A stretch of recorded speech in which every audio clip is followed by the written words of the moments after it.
Hello guys, welcome back to my YouTube channel. तक कैसे हो आप लोग बहुत ही अच्छे से होंगे। तो आप लोग का तैयारी भी अच्छे से चल रहा होगा। तो चलिए आज के वीडियो में हम लोग बिहार पुलिस के एनसीईआरटी बेस्ड पर हिंदी का क्लास करने वाले, जो अति महत्वपूर्ण रहने वाला, जो हम लोग यहाँ पर नाइन्थ और टेंथ बेस्ड पर जो आपका सिलेबस पर है वही हम लोग यहाँ पर करेंगे। तो चलिए पहले हम 9th का पूरा सिलेबस देखते हैं चैप्टर बाई चैप्टर, इसके बाद हम लोग 10th के देखेंगे। तो सबसे पहले देख सकते हैं बिहार के लोक गायक है। बिहार के लोक चैप्टर का नाम है बिहार के संगीति का साधना और बिहार के नृत्य कला और बिहार के चित्रकला और मधुबनी के कला और बिहार के पदार्थ कला, बिहार के सिनेमा संचार, ये सभी आपका चैप्टर है। तो चलिए हम लोग बारी बारी से चैप्टर को देखते हैं, ठीक है, और याद करते हुए चलेंगे। चलिए तो यहाँ पे आंसर दिया हुआ है इसके लिए। चलिए पहला चैप्टर आपका है बिहार का लोक गायक। चलिए देखते हैं। बिहार का लोक गायक बिहार की डैश पर प्रकाश डालता है। बिहार की डैश पर प्रकाश डालता है। संस्कृति पर क्या बोलेगा? संस्कृति पर है। बिहार के प्रचलित लोकगीत के भेद कितने भेद होते हैं? तो कितने भेद होते हैं? तो 5 भेद होते हैं। 5 भेद। बिहार में सर्वाधिक महत्वपूर्ण गीत है। बिहार में सर्वाधिक महत्वपूर्ण गीत है तो छठ गीत आपका हो जाएगा, छठ गीत। चलिए आगे हम लोग देखते हैं। चलिए नेक्स्ट है जम उज्जैन तिलक तथा विवाह के अवसर पर गाई जाने वाली गीत कहते हैं। जम उत्सव और तिलक और विवाह के अवसर पर गाए जाने वाला गीत को कौन सा गीत कहते हैं? तो हम लोग संस्कृति गीत कहते हैं। संस्कृति याद रखिए, संस्कृति। अभी के युग में क्या है? तो अभी के युग में कुछ भी होता है तो उसमें भोजपुरी बजने लगता है। तो पहले के युग में होता था जब जम होता था और जनेऊ जो घर उर बनाते वो होता तिलक तथा विवाह के अवसरों पर संस्कृति गीत करता था। चलिए और आगे क्या है? आगे है ये थोड़ा दिख नहीं रहा क्या है। चलिए आगे है जनेता और फाग के लोक गीत किस के अंतर्गत आते हैं? किस गीत के अंतर्गत आते हैं? तो क्या बोलिएगा? ये ऋतु गीत के अंतर्गत आते हैं। 7 साल और रोपन के लोक गीत कहाँ कहा जाता है? 7 साल और रोपन के लोक गीतों का कहा जाता है श्रम कहा जाता है। चलिए आगे देखते हैं। इनमें से कौन सा बिहार का लोकगीत के भेद नहीं है? इनमें से कौन सा बिहार का लोकगीत का भेद नहीं है? तो सोहर गीत है। बिहार में सबसे अधिक बोले जाने वाला होता है तो भोजपुरी आपको बिहार में सबसे ज़्यादा अधिक बोला जाता है। प्रेम गीत किसके द्वारा किया गया है? किसके द्वारा? तो उपयुक्त में से सभी, चरवाह के द्वारा, हलवाह के द्वारा, गाड़ीवाह के द्वारा, सभी के द्वारा। चलिए लोलिका भरधारी और नौक किस विवाह का रूप में पाए जाते हैं? तो ये इसका क्या हो जाएगा आपका? पर्व में। निम्न में से कौन सी ऋतु गीत निम्नलिखित में कौन से ऋतु गीत है? तो होली आपका ऋतु गीत है। माली जाति के लोग के द्वारा लगाए जाने वाला गीतों में किस घन यंत्र का प्रयोग होता है? तो इसमें क्या बोलिएगा? उपयुक्त में से सभी का।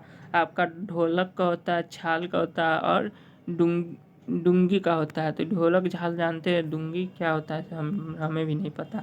चलिए होली गीत कब आरंभ हुआ? तो बोलिएगा बसंत पंचमी में आपका होली गीत आरंभ होता है। चैता गायन का आरंभ होता है। तो कब आरंभ होता है? तो यह होली के दिन के अर्धरात्रि में। इनमें से किसे ढोलक वादन कहा के महारथ हासिल है। तो आपका उपयुक्त में से सभी को देख सकते हैं।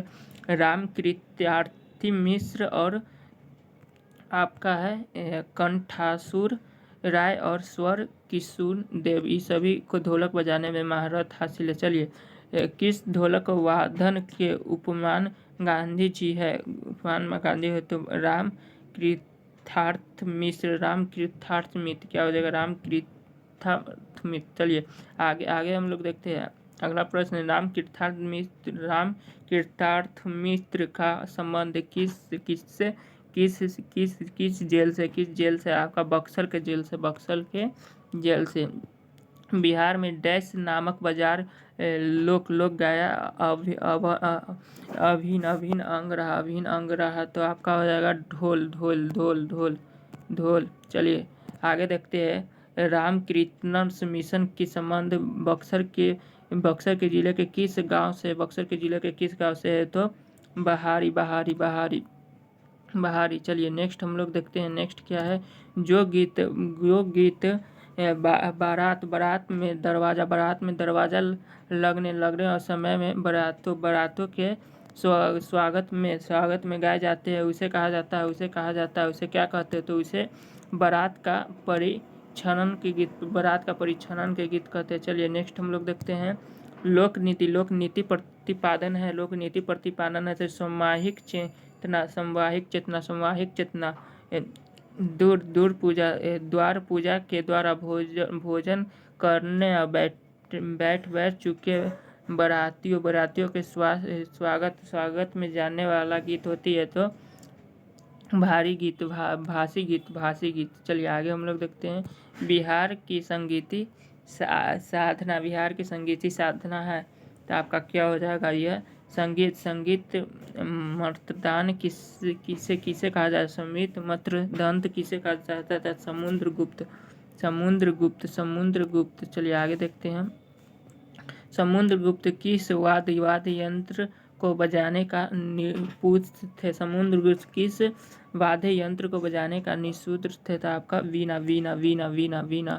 चलिए कवि वन भट्ट बिहार के किस जिले के निवासी थे तो भोजपुर जिले। गायन या तृतीय संबंधित संरक्षण विधान की चर्चा किससे की तो चाणक्य से। बिस्मिल्लाह खां के संबंध किस वाद्य यंत्र से है तो इसका शहनाई से है। शिव दयाल मिश्र का संबंध किस गायन से है तो यह ख्याल से। चलिए नेक्स्ट हम लोग देखते हैं, किसके दरबार में ध्रुपद का भरपूरी विकास हुआ, तो मानसिंह कहाँ के रोजा थे तो ये आपका हो जाएगा ग्वालियर के। इनमें से किसका संबंध बेटिया घराने से है तो उपयुक्त में से सभी, श्याम मिल और महिंत मिन्स और उमाचल मालिक सभी से। इनमें से कौन सा ध्रुपद गायक थे तो आपका हो जाए उपयुक्त सभी, रामचंद्र किशोर, नवल किशोर और आनंद किशोर, ये सभी हो जाएगा। चलिए नेक्स्ट हम लोग देखते हैं, ध्रुपद गाय में अंतर्राष्ट्रीय ख्याति किस धारणा से मिलती है तो दरभंगा से। चलिए देखते हैं आगे, ध्रुव किसने कहा तो राम चतुर्थ मिल ने कहा। चलिए नेक्स्ट है, बिस्मिल्लाह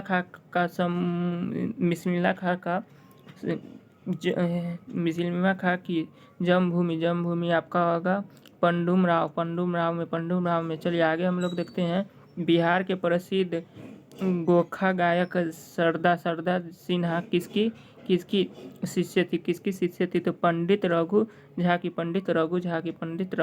की। चलिए नेक्स्ट हम लोग देखते हैं, ध्रुपद गायक के दूसरे अंतर्राष्ट्रीय व्याख्यापत्र गायक थे तो पंडित सियार राम तिवारी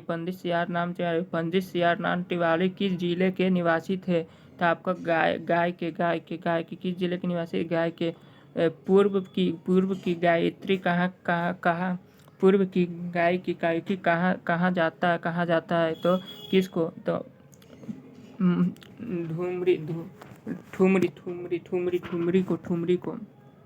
ठुमरी को वर्तमान में पटना साहित्य को 8वीं 19वीं शताब्दी में कहा जाता था तो आपको क्या हो जाएगा नाजिमबाद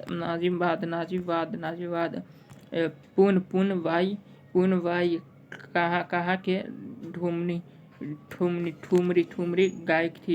गायक थी तो यह मुजफ्फरपुर की थी। देखिए अपना ही मुजफ्फरपुर है, वहाँ की थी।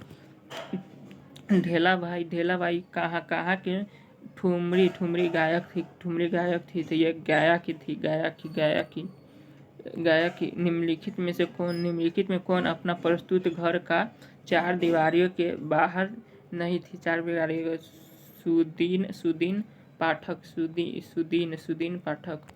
निम्न में से कौन सा एक कलवे की कहानी दोहराया है। कलवे की कहानी पंडित रामसेश्वर पाठक। चलिए आगे हम लोग देखते हैं नेक्स्ट। चलिए नेक्स्ट है मुजत्ता हुसैन का संबंध किस वाद्य यंत्र से था। यह था बांसुरी आपका बांसुरी से था। सनाई ग्राम कहाँ पड़ता है। धनगराई ग्राम कहाँ पड़ता है तो यह आपका होगा रोहतास जिले में। दरभंगा घराने के सर्वश्रेष्ठ गायक कौन माने थे तो यह हो जाएगा पंडित रामचतुर्थ मालिक। चलती अब हम लोग बिहार के तृतीय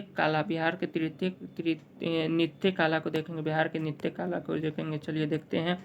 जट जटिन लोकतंत्र है तो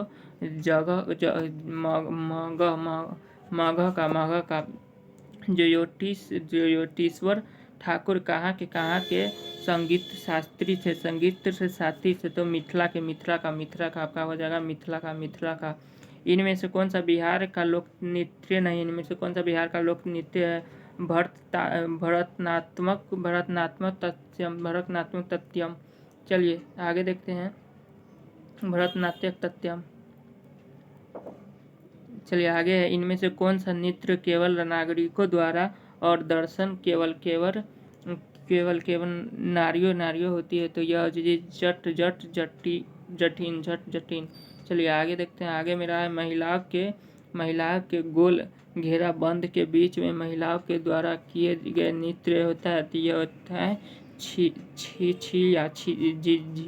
झिझिया बोलते हैं झिझिया। चलिए आगे हम लोग देखते हैं। आगे है आपका। चलिए एक दूसरे के हाथ में हाथ डालकर लड़कियों गोलाकार घूमती है उसे कहा जाता है तो करिया झूमर। जौआ किस लोक नृत्य का अन्य नाम है तो डोमकच नृत्य का पालन कहाँ शुरू हुआ। डोमकच नृत्य का पालन कहाँ शुरू हुआ तो यह हो जाएगा नवादा में। मलनाहो का नृत्य को कहा जाता है तो क्या कहते हैं। पवरिया कहते हैं। मुँह कोटाटा नृत्य कहाँ का नृत्य नाम है तो यह हो जाएगा आपका गुर्दिया नृत्य। चलिए आगे देखते हैं। किस नृत्य में एक ही व्यक्ति के पुरुष या महिला का मुखौटा पहन कर नृत्य करती है तो ये आपका हो जाएगा गुड़िया नृत्य। निम्नलिखित में जो कौन सा बिहार का कथ्य नृत्य है। निम्नलिखित में कौन बिहार का कथ्य नृत्य उपयुक्त में से सभी नलिन गंगूरी नरेगेंद्र मोहिनी और शिवजी मिश्र, उपयुक्त में से सभी हो जाएगा। चलिए आगे देखते हैं। नागेंद्र प्रसाद मोहिनी के कथक गुरु थे। तो आपको गंगुली जी थे। नरेंद्र मोहिनी का संबंध किस नृत्य से था? तो उपयुक्त में से दोनों। अंतरराष्ट्रीय व्याख्या का आचार्य किसे माना जाता था? तो नरेंद्र मोहिनी। निम्नलिखित में से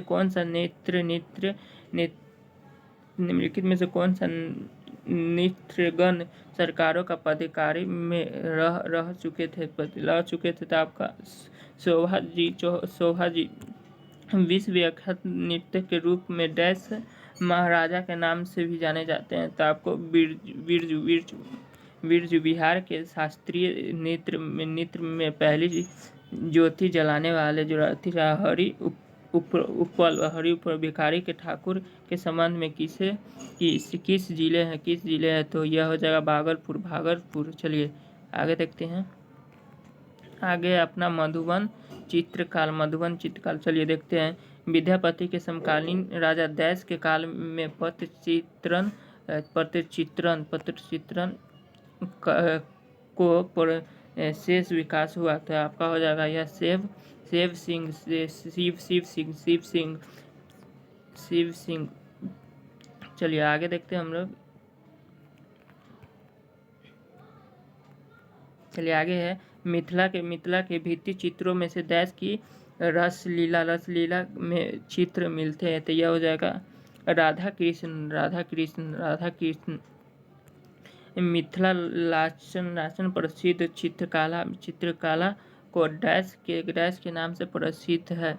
तो यह मधुबनी चित्रकला। मिथिलांचल में विभिन्न चित्रों स्वार्थिक और कथा डैश लेख में दिखाई पड़ती है। तो यह आपका हो जाएगा कोहबर में दिखाई पड़ती है। मिथिलांचल का चित्रकाल देश के वर्गों की ही प्रधानता रहती है। तो नारी। चलिए अब तो मधुबनी चित्रकाल देश के रूप में मिलती है। तो आपको मुद्रित मधुबन चित्रकला का श्रीमती डैश देवी को विशेष प्रसिद्ध मिला। तो महालक्ष्मी। चलिए आगे हम लोग देखते हैं। इस चित्रकाल में श्रीमती डैश देव को पश्चिमी को भी अलंकृत किया गया। तो यह हो जाएगा आपका गंगा देवी। चलिए आगे हम लोग देखते हैं। नेक्स्ट क्या है आपका है प्रसिद्ध चित्रकार देश महारथी मधुबनी चित्रकार से बहु प्रभावित हुए थे। तो यह आपका हो जाएगा उपेंद्र।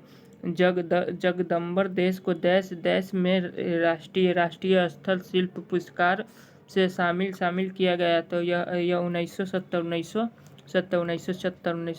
चलिए आगे हम लोग देखते हैं। बिहार के पट्टियान्तर बिहार में बंधुत नामकरण पीठक का संपादक कौन थे? शिवतक का संपादक थे तो केशवेश्वर भट्ट। पटना नाटक मंडली स्थापना कब हुई थी? तो यह हुई थी 1876 में। पटना नाटक मंडली के संस्थापक कौन थे? तो यह केशवेश्वर भट्ट थे।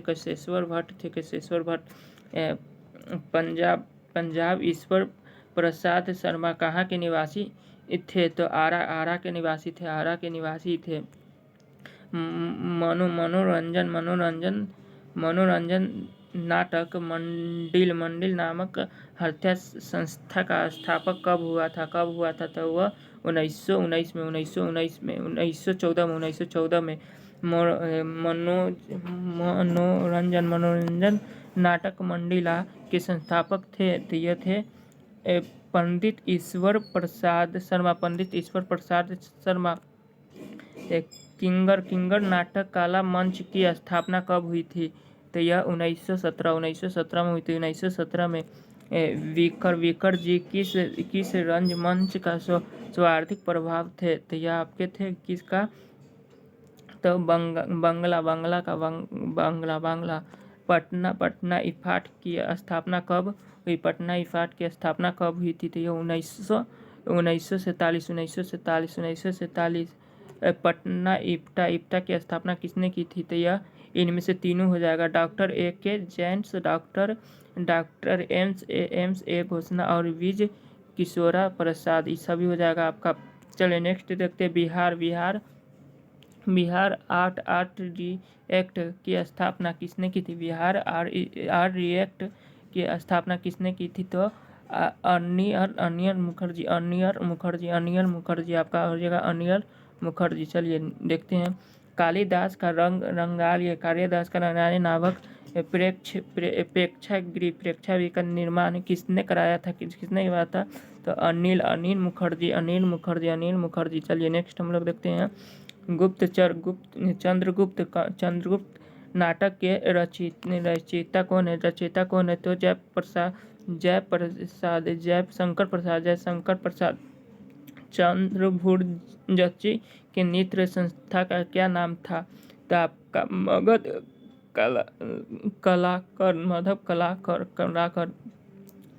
कलाकर संस्था का स्थापना कब हुई? तो 1952 में।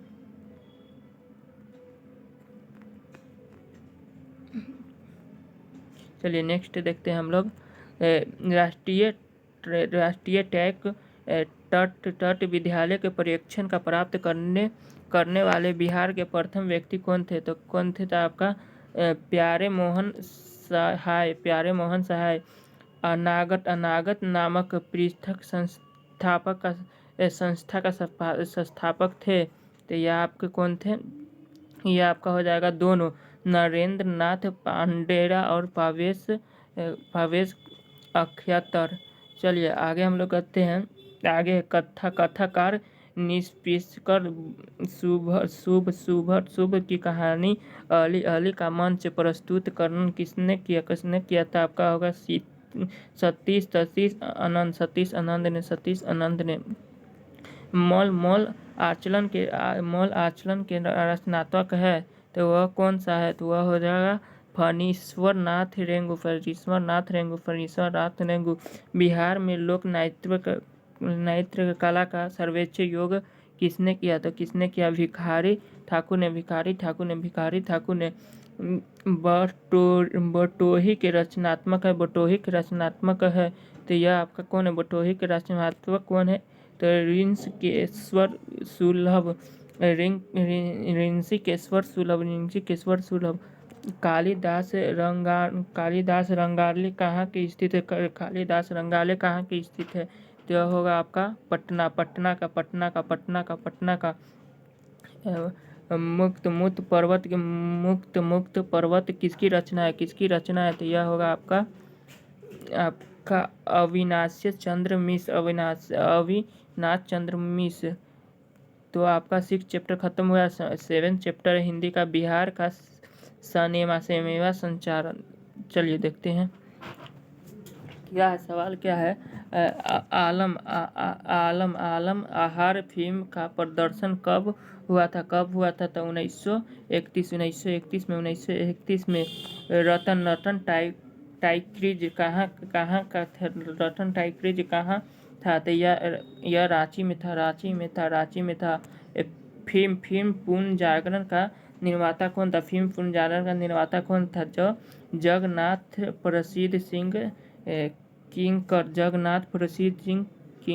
चलिए आगे हम लोग देखते हैं पूर्ण जागरण का निर्देश पूर्ण जागरण का निर्देशन किसने किया था? तो ये धीरेन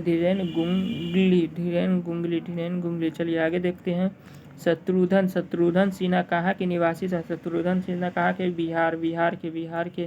शत्रुघ्न सिन्हा कहाँ के निवासी? बिहार के।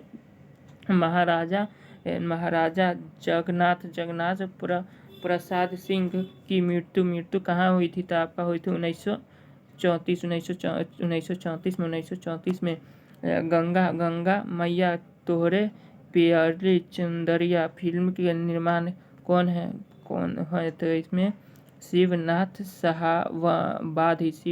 शाहाबादी। तो यहाँ पर आपका देख सकते हैं, यहाँ पर क्लास 9 का आपका हिंदी का चैप्टर हो चुका है, हिंदी का चैप्टर हो गया। चलिए अब हम लोग 10th क्लास का हम लोग हिंदी का चैप्टर देखते हैं। तो ये चैप्टर वाइज आपका सभी हो चुका है। तो चलिए अब लोग 9th का देखते हैं, 9th का हो गया, अब हम लोग 10th के देखेंगे। चलिए गाइस, हम लोग क्लास 10th का हम लोग अब 9th का ख़त्म कर दिया। अब 10th का हम लोग यहाँ पर क्लास 10th का NCERT का हम लोग सभी हिंदी का यहाँ पर करने वाले। तो चलिए हम लोग स्टार्ट करते हैं। तो आपका फर्स्ट चैप्टर है गद्यांश का, देखिए फर्स्ट चैप्टर यहाँ पर देखिए। अरे यार क्या हो गया? चलिए फर्स्ट चैप्टर आपको यहाँ से फर्स्ट चैप्टर में ही आपका देखिए, ये श्रम विभाजन और जाति प्रथा, ये भीमराव अंबेडकर। चलिए तो हम लोग इसे पढ़ते हैं। क्लास 10 का हिंदी है। चलिए तो देखते हैं। भीमराव अंबेडकर का जन्म कहाँ हुआ था? तो क्या बोलिएगा? महू मध्य प्रदेश में। भारतीय संविधान के निर्माता किसे कहा जाता है? तो भीमराव अंबेडकर को। भारत में जाति प्रथा का मुख्य कारण क्या था? तो बेरोजगारी था। चलिए आगे हम लोग देखते हैं। आगे है मानव मुक्ति का पुरोध किसे कहा था? कि ये क्या होगा? भीमराव अंबेडकर। चलिए देखते हैं। मानव मुक्त पुरोध किसे कहा था? तो भीमराव अंबेडकर। जाति प्रथा स्वाभाविक विभाजन नहीं है। क्यों? यह रुचि पर आधारित नहीं होने के कारण। चलिए नेक्स्ट है। डॉक्टर भीमराव अंबेडकर का जन्म कब हुआ था? तो यह 14 अप्रैल 1891 में। भारत में बेरोजगारी का मुख्य प्रत्यक्ष कारण क्या है? तो यह जाति प्रथा। श्रम विभाजन और जाति प्रथा के लेखक कौन थे? तो ये आपके भीमराव अंबेडकर थे। भीमराव अंबेडकर के जन्म किस परिवार में हुआ था? तो दलित परिवार में हुआ था। भीमराव अंबेडकर किस प्रथा के आर्थिक पहलू का खतरनाक माना है? तो यह जाति प्रथा। चलिए आगे देखते हैं। आधुनिक सभ्यता सामाजिक श्रम विभाजन की आवश्यकता को क्यों मानता है? तो यह हो जाएगा कैश कार्यकुशलता के लिए। चलिए आगे हम लोग देखते हैं। भारत की राष्ट्रीयता क्षमता के पूर्व विकास किस व्यवस्था के संभव है? तो यह समाजवादी व्यवस्था। चलिए नेक्स्ट प्रश्न की ओर हम बढ़ते हैं। नेक्स्ट क्या है? जाति प्रथा के श्रम विभाजन के साथ किसके रूप पे हुए थे? तो यह हो जाएगा श्रमिक विभाजन। सामाजिक आदर्श समाज स्वतंत्रता समानता और भाषण पर आधारित होगा। यह किसने कहा था? भीमराव अंबेडकर ने। श्रम विभाजन और जाति प्रथा पाठ बाबा साहेब अंबेडकर के भाषण का सांप्रदायिक है। तो एनिहिलेशन ऑफ कास्ट।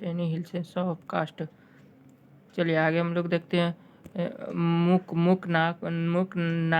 नायक क्या है? तो पत्रिका है। किसने प्रोत्साहन का? बाबा साहेब का उच्चतर शिक्षा हेतु न्यूयॉर्क गए।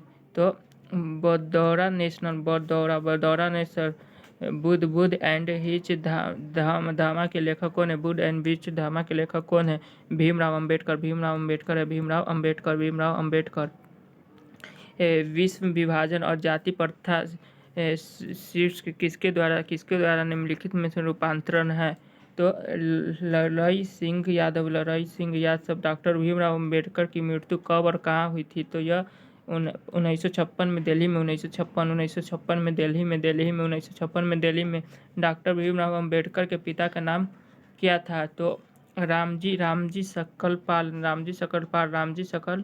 डॉक्टर अंबेडकर ने पत्रिका का संपादन किया। तो बहुगृह भारत आधुनिक मनु कहाँ का है? तो डॉक्टर भीमराव अम्बेडकर। जाति प्रथा किस सरकार के श्रम विभाजन है? तो अस्थाविक भीमराव अम्बेडकर की रचना है। भीमराव अम्बेडकर की स्मृति the diamond east of the Hindu विनेम। चलिए, अरे भाई ये क्या हो गया? ठीक है, अब हम सिर्फ पढ़ते हैं, आप लोग देखिएगा ऊपरे। देखिए, श्रम विभाजन और जाति प्रथा का शीर्ष किसके द्वारा हिंदी में रूपांतरित होती है? तो सी हो जाएगा लई सिंह यादव। अरे यार गाइस, थोड़ा मोबाइल हैंग कर दिया हुआ है, इसलिए बार ऐसे हो जा रहा है। चलिए, तो हम लोग पढ़ते हैं, श्रम विभाजन और जाति प्रथा के शीर्ष किसके द्वारा हिंदी का रूपांतरण होता है? तो लई सिंह यादव। डॉक्टर भीमराव अंबेडकर की मृत्यु कब और कहाँ हुई थी? तो 1956 में दिल्ली में डॉक्टर भीमराव अंबेडकर के पिता का नाम क्या था? रामजी सकलपाल। बी हो जाए नामजी सकलपाल। डॉक्टर भीमराव ने पत्रिका का संपादन किया तो बहिष्कृति भारत। आधुनिक मनु कहाँ का? डॉक्टर भीमराव अम्बेडकर। जाति प्रथा किस प्रकार के श्रम विभाजन है? तो अस्थाभाविक। भीमराव अम्बेडकर की रचना है the rise and of fall of the Hindu वी। जाति प्रथा के अनुसार श्रम विभाजन का आधार क्या है? तो यह प्रैक्टिक पेश है। द कास्टन्स इन इंडिया पेरियर मैकेनियस किसकी रचना है? भीमराव अम्बेडकर की। डैश पैसों के पैसों का पूर्व निर्धारित करती है। तो जाति प्रथा आर्थिक पहलू से भी जाति प्रथा डैश है, तो यह हानिकारक है। डॉक्टर भीमराव अम्बेडकर माता का क्या नाम था? तो कुंतीबाई। भीमराव की माता का नाम कुंतीबाई था। चलिए आगे हम लोग देखते हैं। आगे है सेकेंड चैप्टर हमारा का विषदात और नील विलोचना शर्मा। चलिए नेक्स्ट चैप्टर है। चलिए पढ़ते हैं इसको। सेन साहेब 5 लड़कियां कैसी थी? सेन साहब की 5 लड़कियां सुशील थी। मदन के लिए क्या खाना मंसूली बताता है? तो यह मार खाना। सेफ साहेब खोखा को क्या बनाना चाहते थे? तो यह आपका खोखा को क्या बनाना चाहते थे? यह इंजीनियर बनाना चाहते थे। मोटर को कई खतरा हो सकता है, तो यह खोखा ने बोला। खोखा। सेन साहब की आंखों का तारा कौन है? तो खोखा है। यूनान के रोम संपूर्ण साहित्य के किन्हीं आर्थिक विशाल है? तो यह संस्कृत भाषा और साहित्य। विश्व के दांत पाठक की विद्या के कहानी। नलिच विचाले शर्मा द्वारा लिखित किन्हीं निम्न में से कौन सी होते हैं? वित्त के दांत। विश्व के दांत कहानी के रचनात्मक कहानीकार कौन है? तो क्या हो जाएगा? नलिन विलोचना। सीमा रंजिनी आलो शेफालिक आरती पहुँचाने। पाँचों किसकी बहनें थी? तो खोखा की। सेन साहेब नई मोटर कार कितने की थी? सेन साहब की नई मोटर कार कितने? 60,000। अरे 60,000। चलिए, नलिन विलोचना का शर्मा का जन्म कहाँ हुआ था? कब हुआ? 18 फरवरी 1916 में। खोखा के दांत किसे तोड़े? तो खोखा के दांत से किसने तोड़े? तो मदन ने तोड़े। मदन किसने के अनुसार सेनों का सिद्धांत में बदलाव किया था? तो खोखा के अनुसार। मैंने तो खोखा को इंजीनियर बनाने जा रहा था। यह कथन किसका है? तो सेठ साहब का। ऐसे ही लड़के आगे चलकर गुंडे चोर डाकू बनते हैं। यह पंक्ति कहानी की किस पत्र की थी? तो सेन साहब के विश्व के दांत की कहानी किस वर्ग के अनेक अंतर्वर्थों को उजागर करती है? तो यह हो जाएगा मध्यम वर्ग। महान और झोपड़ी वालों की लड़ाई से अक्सर महल वाले की जीत होती है। महल वालों की जीत होती है। महल वालों की जीत होती है, पर उसकी हाल में बहुत दूरी झोपड़ी वालों की उसकी मदद करने के खिलाफ करते हैं। यह पत्थर किसकी पंक्ति होती है? तो विश्व के दांत। चलिए नेक्स्ट हम लोग देखते हैं। नेक्स्ट है मदन के कासू के कितने दांत तोड़े थे? तो 2 दांत तोड़े थे। कौओं का जमाता का शामिल होने के लिए कौन सा ललक गया? तो हंस। सेन साहब का मित्र थे। सेन साहब के मित्र पत्रिका थे। सेन साहब के पत्रिकाओं में से एक थी तो आरती थी। सेन साहब के कितने पुत्रियाँ थी? तो 5 पुत्रियाँ थी। खोखा किसको खाते थे? खोखा काजू खाते थे। कथी खोखा नलिन विलोचना शर्मा जम कौन की? नलिन विलोचना शर्मा जमना कौन सी भाषा की भाषी थी? तो यह हो जाएगा भोजपुरी। गिरधर लाल किस वर्ग के प्रतिनिधित्व करता है? तो निम्न वर्गों की। गिरधर लाल कौन है? तो आपका मदन का पिता नलिन विलोचन शर्मा की स्कूल की पढ़ाई कहाँ हुई थी? तो यह आपका पटना के कॉलेजिएट स्कूल में। मोटर कार में किसके खतरा हो सकता है? तो खोखा को खटका से। नलिन विलोचन शर्मा के पिता का नाम क्या है? तो पंडित राम अवतार शर्मा। नलिन विलोचन शर्मा की माता का नाम क्या था? तो क्या था? रत्नवर्ती शर्मा। नलिन विलोचन शर्मा का जन्म कहाँ हुआ था? तो यह आपका भद्रघाट पटना में। लड़कियां क्या है? कठपुतलियां है।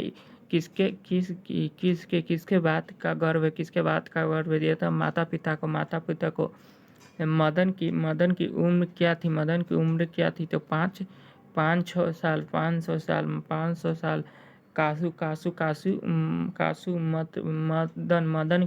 कासू मदन के साथ ये खेल के शरीफ होना चाहिए। यह है लट्टूत के खेल में दृष्टि दोष किनकी रचना है? तो नलिन विलोचन शर्मा। सेन साहब की मोटर गाड़ी क्या थी? तो वह स्ट्रेमन यंत्र थी। सेन साहब किसके व्यंग्य के ठार गए थे? यह पत्रकार महोदय के यंग से। सेन साहब को मोटर कार किस रंग के था? तो यह काले रंग के था। चलिए नेक्स्ट हम लोग देखते हैं। नेक्स्ट है किसके मोटर कार के चमक दमक को कोई खतरा नहीं था? तो यह हो जाएगा आपका सेन साहब की पुत्रियों से। सेन साहब ने किससे खून फटकार लगाई? तो यह गिरधर लाल को। मदन के पिता का नाम था गिरधर लाल था। नलिन विलोचन शर्मा की मृत्यु कब हुई थी? तो यह 12 सितंबर 1961। मदन अक्सर किसके हाथों से पिटता था? तो वह पिता के हाथों से। सेन साहब अपने पुत्र को क्या बनाना चाहते थे? तो सेंसमैन या इंजीनियर। चलिए अगला चैप्टर आपका आ गया भारत से हम क्या सीखे। यह किसने लिखा था? मैक्स मूलर ने लिखा था। ठीक, याद रखिएगा, ये सब आ सकता है, मैक्समुलर ने लिखा था। चलिए, प्लेटो का प्लेटो और काट काट का प्लेटो और काट काट थे महान काट थे तो दार्शनिक थे। प्लेटो और कांट थे महान तो दार्शनिक थे। भारत से हम क्या सीखे क्या भारत से क्या सीखे क्या है, तो यह भारत से हम लोग भाषण सीखे। भाषण, पुरानी अस्लाम्बोनिक भाषा के चूहे को क्या कहते हैं? चूहे को माइस कहते हैं। माइस। दक्षिण भारत में द्रविड़ परिवार की कौन सी भाषा सबसे अधिक प्रचलित है? तो यह हो जाएगा तमिल। हर्ष क्या थे? तो हर्ष वनस्पति वैज्ञानिक वृंदवंश विद्यालय का संवर्धन किसने किया? तो बी मानव विज्ञान से मैक्समुलर का जन्म हुआ था 6 सितंबर 1823 को दारिस नामक सोने के सिक्कों को घड़ा से मिलता था। तो ये हो जाएगा वारेन हिस्टंग। सर विलियम जोन्स समुद्री यात्री किसके साथ भारत कब पहुंचे? तो यह हो जाएगा आपका 1783 में। स्वामी विवेकानंद वेदांतियों का वेदांती किसे कहा जाता है? तो यह हो जाएगा मैक्समुलर को। हितो प्रदेश का जन्म भाषा अनुवाद किसके प्रकाशित करवाया? तो यह मैक्समुलर का मूल्य का अनुसार कच्चे भारत का दर्शन हो सकता है। तो यह आपका ग्रामीण भारत का। चलिए नेक्स्ट हम लोग देखते हैं। नेक्स्ट मैक्समुलर ने कितने वर्ष की अवस्था में फील्डिंग विद्यालय में संस्कृति का अध्ययन किया? तो यह होगा 18 वर्ष में। मैक्समुलर ने कालिदास की किस पत्रिका को जर्मन भाषा का पदानुवाद किया? तो यह हो जाएगा मेघदूत। किस गवर्नर जनरल के समय 172 दारिस नामक सोने के घड़ा मिलता था? तो यह वारेन हेस्टिंग। किसके अध्ययन क्षेत्र में भारत के कारण नवजीवन की संरचना हो चुका था? तो नीति का। मैक्समुलर ने स्वाधीन संपादन और संस्कृति सौंदर्य के संप्रभुता किस देश में मानता है? तो यह भारत को अरे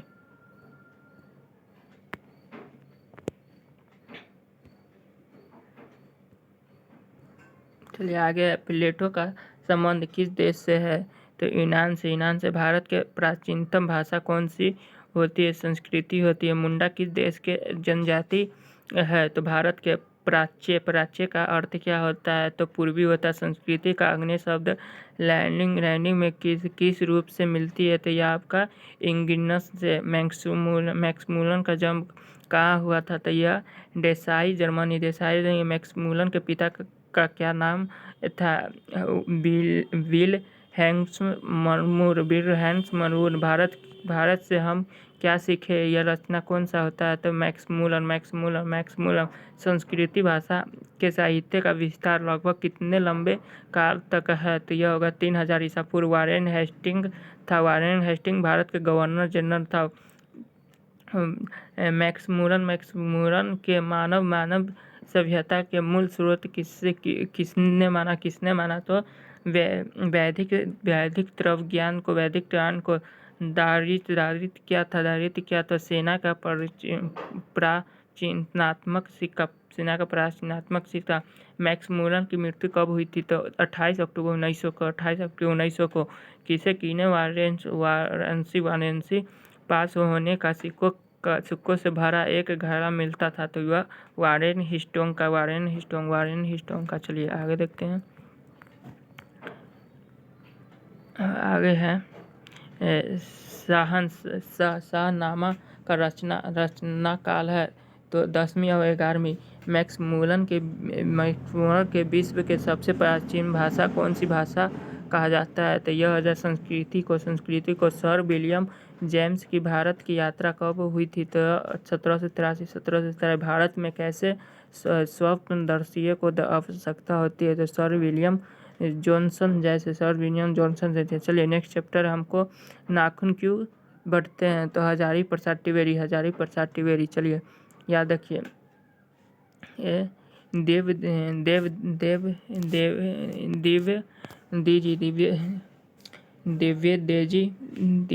द्विवेदी जी से किसने पूछा था कि नाखून क्यों बढ़ते हैं? तो ये लड़की ने पूछा। नाखून क्यों बढ़ते हैं गट के लेखक कौन से थे?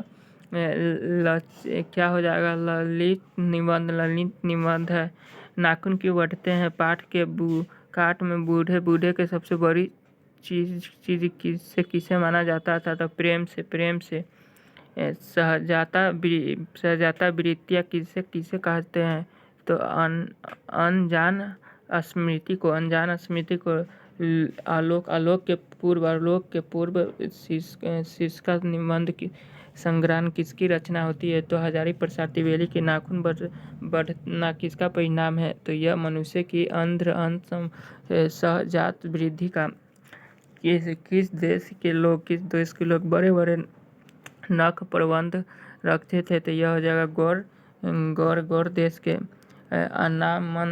अनामदास पोथा उपनिवेश किस लेख की कृति में है? तो हजारी प्रसाद त्रिवेदी के नीलजा अपराधी कैसे होती है? तो यह नाखून को हजारी प्रसाद त्रिवेदी द्वारा रचित पाठ होती है। तो नाखून क्यों बढ़ते हैं? हजारी प्रसाद त्रिवेदी के जन्म कब हुआ था? तो 1917 में। आदमी नाखून क्यों बढ़ाते हैं? यह प्रश्न लेखक से किसने किया? छोटी लड़कियों ने किया था। लेखक के नाखून मनुष्य के नाखून किसके जीवांत प्रतीक है? तो यह आपका है पाशविक वृत्ति से। पुराने का मुंह सब समय वांछित ही नहीं होगा। किस लेखक के उक्ति है? तो यह है आपका हजारी प्रसाद त्रिवेदी। चलिए आगे हम लोग देखते हैं।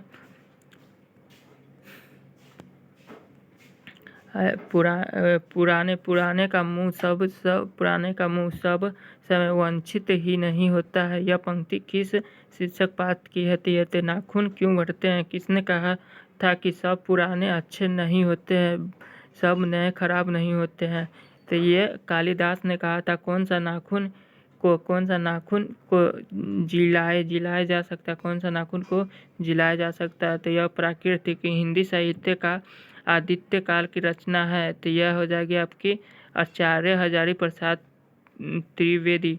कौन सा छोटे नाखून का पसंद करते थे? तो दाक्षिणात्य।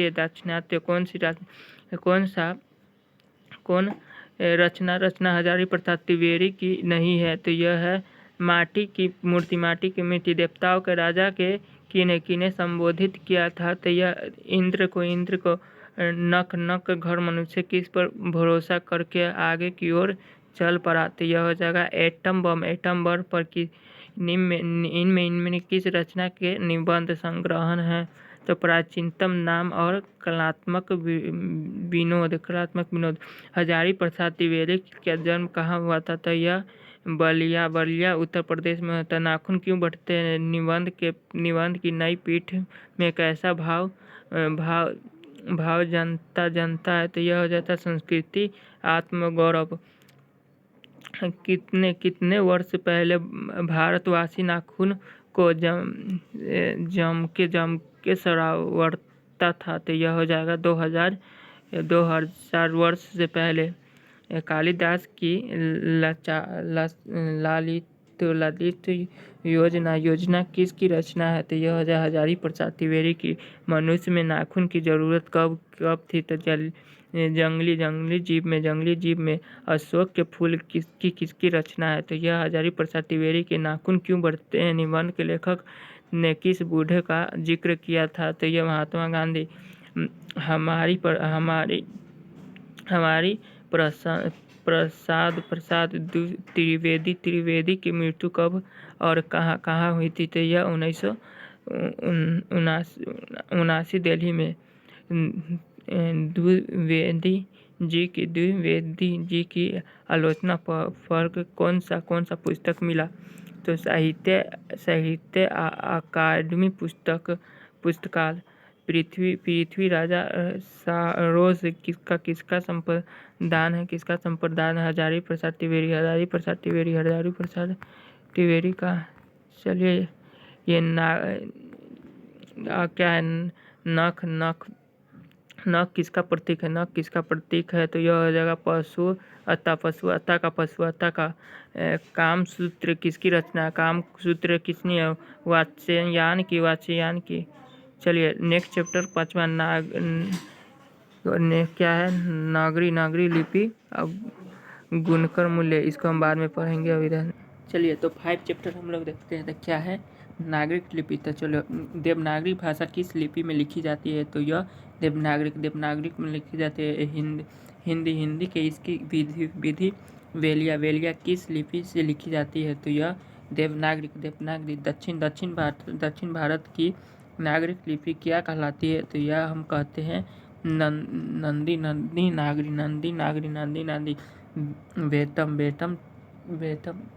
वेतम तानपत्र किस समय है?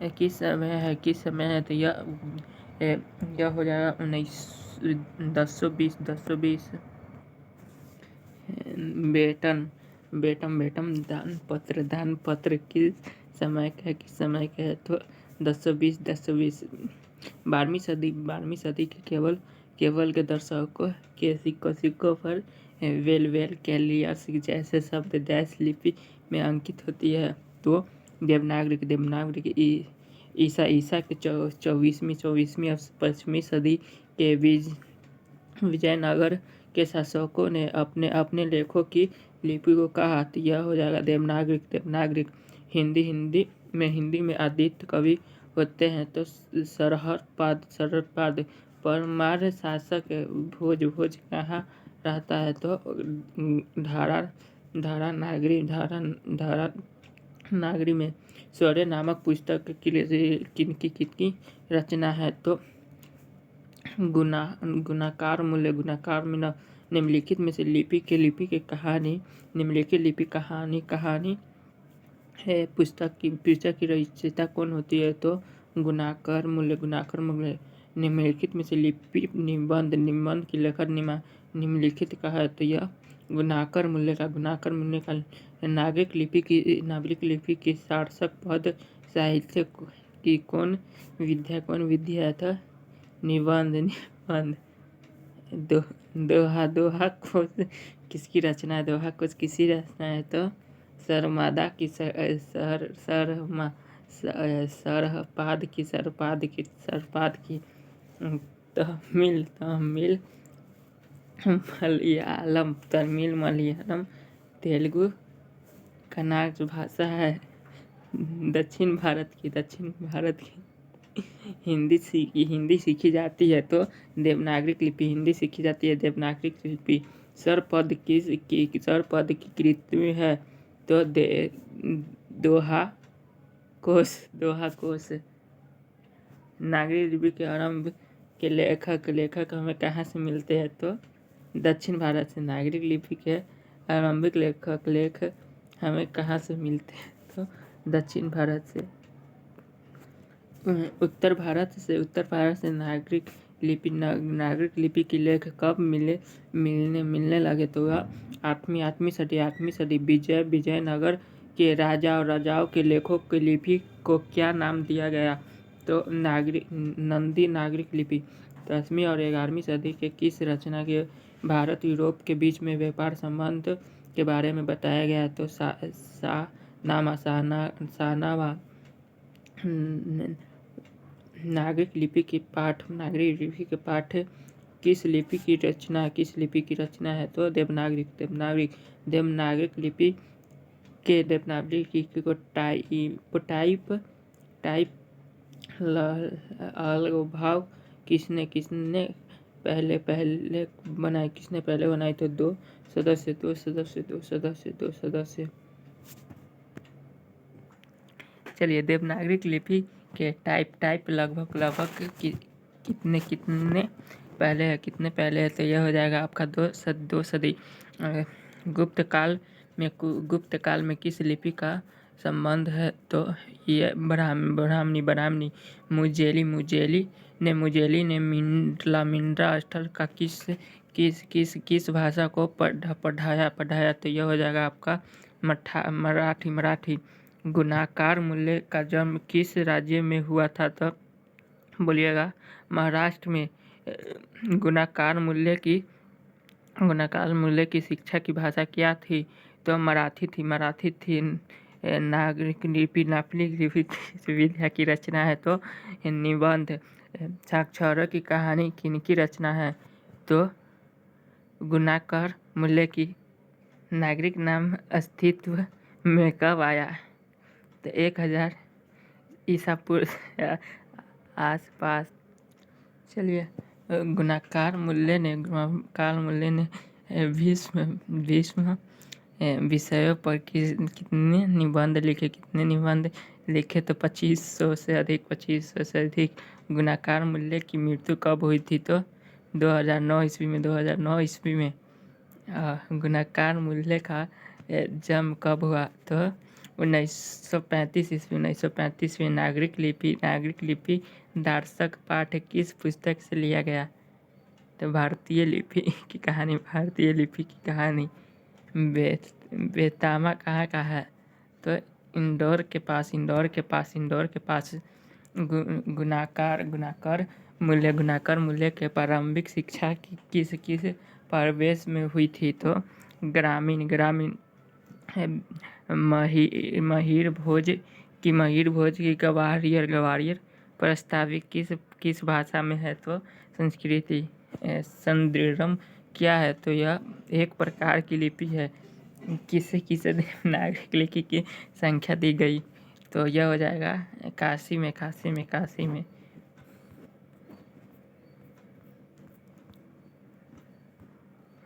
चलिए, श्रवणबेलगोला जैन तीर्थ कहाँ के है? तो यह हो जाएगा कर्नाटक के। होममंद्र कौन था? तो यह आपके प्रख्यात राष्ट्रकूट था। चलिए, बहादुर अमरकांट। चलिए, इसको देखते हैं हम लोग। तो यह लेख की पत्नी के रिश्ते किस दिन आए थे? तो यह है रविवार। अमरकांत लेख कहानी का नाम क्या है? तो बहादुर के बाप कहाँ मारा गया? तो यह युद्ध में। दिल बहादुर कहाँ के रहने वाले थे? तो नेपाल के। बहादुर लेखक के क्या कहकर संबोधित करते हैं? तो बाबूजी। बहादुर पर कितने रुपए की चोरी का इल्ज़ाम लगाया गया? तो 11 रुपये। बहादुर से मार खाकर भैंस भागी किसके पास चली गई? तो यह माँ के पास। मित्र मिलन शीर्षक कहानी के शीर्षक की रचना है। तो अमरकांत। बहादुर कितने वर्ष का था? तो 12-13 वर्ष। बहादुर का पूरा नाम क्या है? तो दिल बहादुर शीर्षक कहानी के निर्माण कौन थी? तो लेखक की पत्नी। लेखक अमरकांत ने हाई स्कूल की शिक्षा कहाँ से प्राप्त की? तो बलियाल से। जिंदगी और शौक किस लेख की रचना है? तो अमरकांत। बहादुर को लेकर कौन आया था? तो लेखक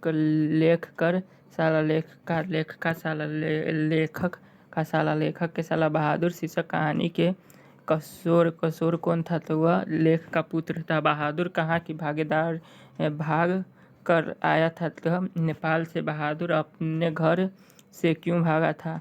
तो माँ की मार के कारण लेखक की रिश्तेदार में बहादुर पर क्या आरोप लगाया गया? तो पैसे चुराने की। चलिए नेक्स्ट हम लोग देखते हैं। नेक्स्ट है बहादुर कहानी है तो नेपाल गवाई गोखले की। बहादुर लेखक के घर से अचानक क्यों चला गया? तो यह आपका हो जाएगा उपयुक्त में से सभी। नहीं सॉरी, इसका हो जाएगा स्वयं के प्रति लेख और उनके घर वालों के व्यापार के आय परिवर्तन के कारण। बहादुर कौन था? तो नौकर था। किसने बहादुर के डंडे से पीट कर दिया? तो यह आपका हो जाएगा किशोर ने।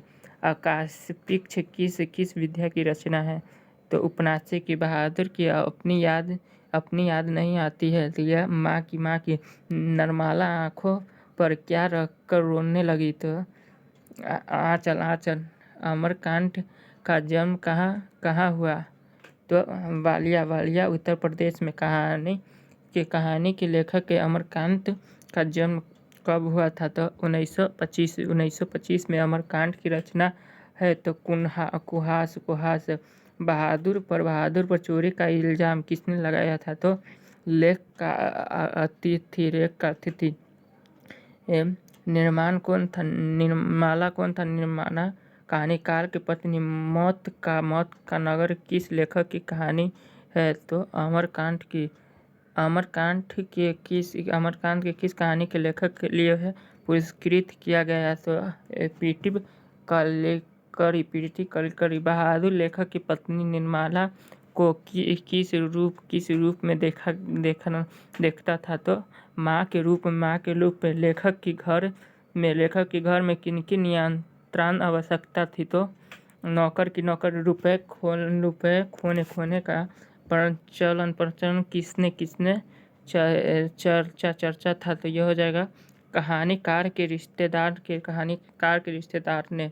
बहादुर स्वयं भागता कैसे था? तो हसमुख एवं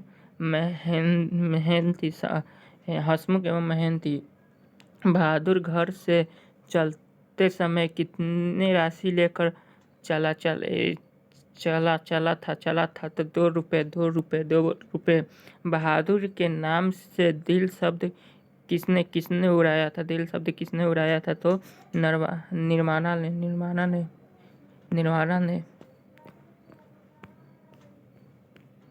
चलिए आगे हम लोग देखते हैं। कथाकार की पत्नी के लिए नौकर को होकर कौन आते थे? तो ये कथाकार के साले साहेब। तो चलिए आज हम लोग यहीं तक पढ़ेंगे। वीडियो थोड़ा लंबा हो गया है तो ये और 5 चैप्टर आप लोग का अगले वीडियो में हम लोग कवर करवा देंगे। तो चलिए, तो मैंने 9th का पूरा करवाया, 10th का आधा करवाया। तो इस वीडियो को यहीं पर समाप्त करते हैं। अब तक के जय हिंद जय भारत।